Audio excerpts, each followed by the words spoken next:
I abandoned the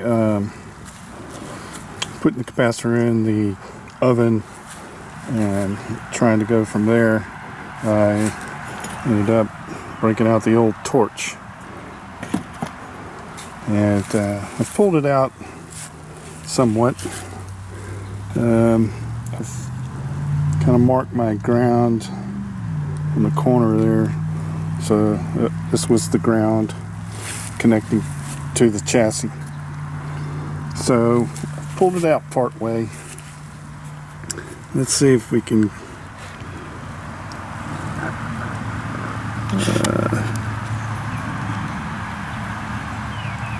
get in there. So let's see if we can. It's kind of hard to see. Okay, I think I finally figured it out. As you can see, there's 3 rolled up capacitors. Okay, can't quite see it, but there's 2. See how these bands are split? Okay, well, there's 2 of them there. Those 2 relate to the 2 that you see there, but then it connects over to 2 more on the other capacitor. They relate to these 2 bands here. What was puzzling me was there was no connection to the 3rd capacitor. There's 2 bands. There's 2 bands here, and there's 2 bands there.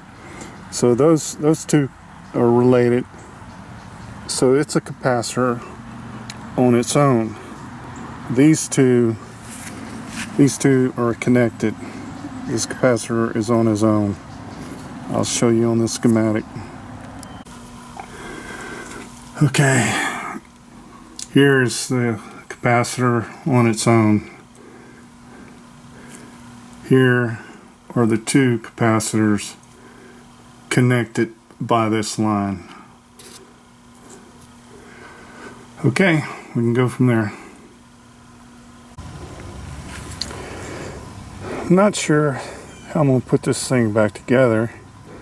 I could just use the outer case and put the new capacitors in there, or also keep this can, and that way I'll have to rig something up to make it look almost authentic. So I'm gonna think about that, see what happens.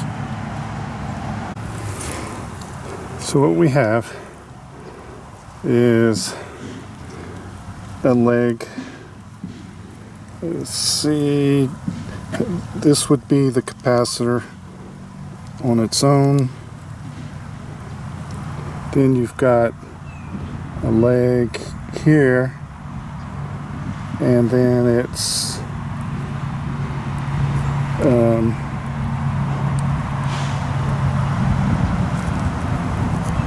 connected here. That dog, I just thought of it a second ago. Alright, like I say, this is the capacitor on its own. Alright, and so this would be a capacitor, and then it's connected to here. This is where the capacitors are tied together. So you got 1 capacitor, 2 capacitor, 3 capacitor.